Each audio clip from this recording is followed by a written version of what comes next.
Hi, I'm Jim W6LG, your ham radio Elmer here on YouTube. Welcome to my radio room in Rockland, California. I puzzled over how to do this video for probably a couple of years. What it's about is, what does it cost to get on HF? And so I've created 3 columns on a spreadsheet, plugged in a bunch of numbers, and I've called them like beginner, better, and best. I don't know if that fits exactly, but the beginner station is something I've discussed with Rod K5FRH, and I'll get to what Rod advised me to present. Anyway, I've listed many of the items that I think a station would need to get it on the air. Is it everything? Probably not. I've left a space to add a couple of things. If you think of something and you want to email it to me, go ahead. When I talked to Rod yesterday, it was really good advice. I think if I can summarize his point, it is this. Now, Rod has a boatload of vintage equipment that he's repaired, gotten on the air. Some of it is, I think, still needs some work. Others are in just pristine condition. I've done some of those things with amplifiers over the years, not with transceivers so much. His point was this. If you buy a used transceiver on eBay, let's say it's $400 or $500, you might be buying trouble and never get on the air with it. His advice was buy a new one. We talked about the ICOM 7300, which is just a heck of a transceiver for the money. Yeah, it's a lot of money, and that's where I was drawing the line. But as Rod pointed out, you really need to make that step unless to something that's around $1,000. Unless you've got somebody in your neighborhood that has a transceiver that maybe could help you with it or loan it to you, that's a possibility. But in many cases, it just isn't going to happen. So we decided in back and forth discussion and kind of arguing, buy used, buy new. I was convinced that Rod was right, and I changed the spreadsheet to a new transceiver. And let me go to that now, because the numbers are pretty big. The total numbers are pretty big. So I'm assuming that, let me bring that up on the screen. So here are the 3 columns I talked about. And again, the numbers were generated from looking at DX Engineering and Ham Radio Outlet to see kind of what would be the typical dollar amount. Assuming that you may need to get a license. If you don't, I put it through an $80 to $100. That assumes that you take a course. That may be something that is not needed, but I listed it just in case. Now, here's one of the big dollar amounts, a transceiver. Now, the 7300, as I said, is a very good transceiver. For the money, it's phenomenal. A better receiver is the Yaesu FTDX 10, and you could spend around $4,000 for, or more, for a top-of-the-line transceiver. Now, why did I pick 4,000? It seemed to be a reasonable number to end with. I could have put in 10,000 because there are some that do cost 10,000. Some of these transceivers, like the ones that I've talked about here, the 7300 and the FTDX 10, need a power supply. And you can buy a switching supply for around $150. A power supply I prefer to have has a transformer in it that's around $400. my best here is 600 because maybe you're going to power some other things with the with a 12-volt supply. Now that could run up to $1,000 even. So again, there's some room to move these two dollar amounts up substantially. Microphone comes with a transceiver. It works great if you're going to get a 7300. The microphone that I use cost $80 off of Amazon. You can easily spend $500 for a very good microphone. Would you be able to tell the difference? Probably not. I made a guess that if you have the better station, you might be wanting to go on CW, so I put in the price for a paddle, a couple hundred versus 400. Here's another area where the sky's the limit. Let's say that you either build or buy a dipole. You might spend $150. If you went for something like a hex beam, you might be able to get away with $1,000. The cost of a tower in Yagi, I don't know if you can do it for $4,000, but that's the number that I plugged in. Feed line to get to the antenna, RG8X, which I wouldn't recommend. LMR 400 or 400 Max, I do recommend. Hardline would be quite a bit more expensive, maybe, depending on the length, maybe even higher than $300. Really handy device is an SWR watt meter combination. You can get a pretty inexpensive one that will give you some numbers that are accurate for $100. A couple $100 will get you one that's even more accurate, and a digital readout that is incredibly accurate, about $700 to, actually you could even go to $1,000 for one of those. Power pole assemblies so that would connect to the power supply, bonding and grounding.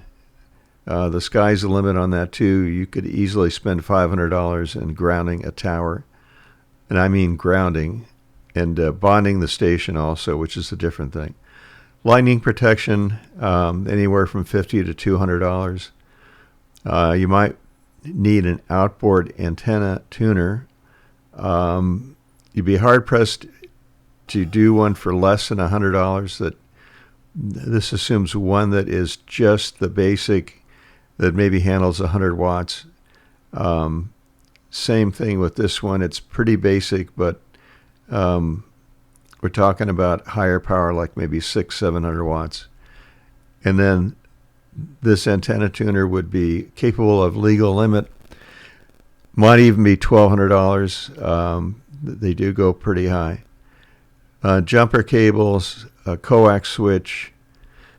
I left room for a couple more things in case I forgot something. Linear amplifier. The basic station probably wouldn't have it. A slightly better station, maybe 3 811As. And on the best station, this number could be quite a bit higher.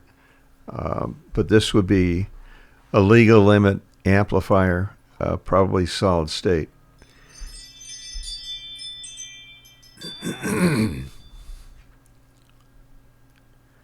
So now here are the total.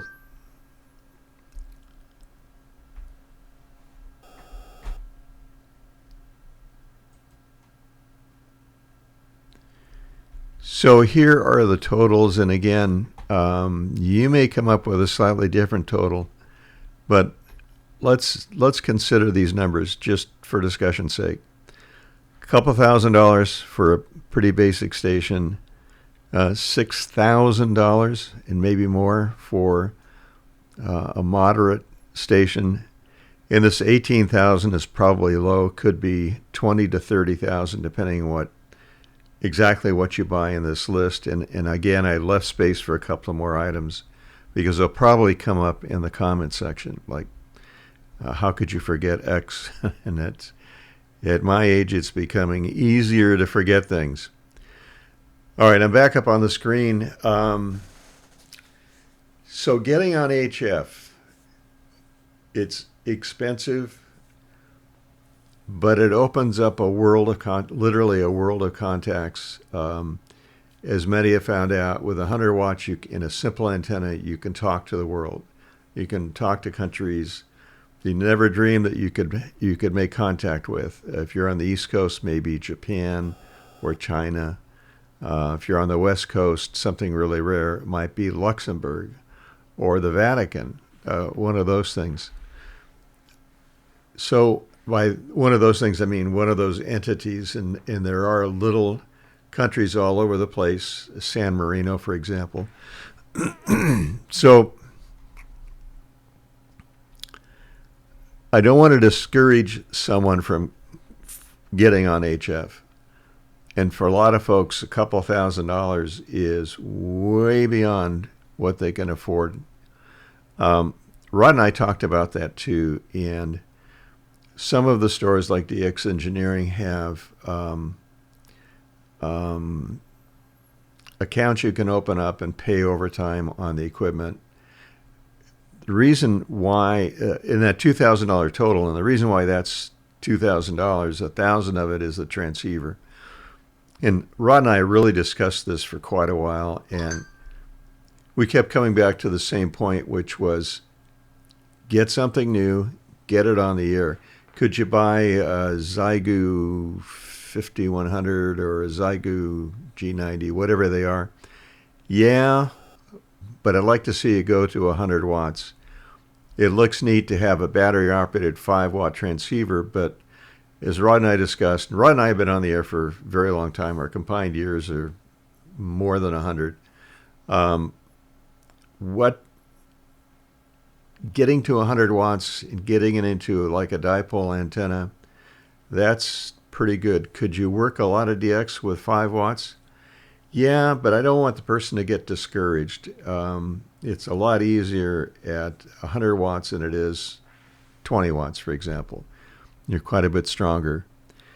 So those are the numbers that I came up with. It is a struggle. Now, along those lines, at what point in a person's life could those kind of numbers, those kind of dollar amounts be spent? And the answer probably isn't 20 years old or 30 years old. It may be when somebody is 40 to 50 in that range. Maybe the kids are getting close to being out of school, or they've gone off to the university and things are stable on the job. That's where that $6,000 amount could come up, could be handled perhaps. So look at those numbers, make a comment about what you think. Used equipment, used transceiver, used equipment, used transceiver is perhaps not something. Let me rephrase that. A used transceiver, based upon my discussion with Rod and his advice, we came to the conclusion it really needed to be new. And with something like the 7300 available, sometimes even a little bit lower in price, that just makes so much sense. Turn it on, it works. Hook up an antenna, connect the mic that comes with it, a few other things in the radio room, get on the air, and have some fun. Could you slim down the list of things that are on here? Probably. You might be able to get away with $1,500. Is that a lot of money? It is. But I think that's kind of where it's going to be at. I'm trying to give honest numbers. If you disagree with the total, tell me what you think the numbers should be and what is your advice. I'm pretty much sticking with new items, new coax switches, new SWR meter, new coax, because it saves a lot of problems. For example, if you get used coax, it may be so lossy that you can't hear the guy in Japan.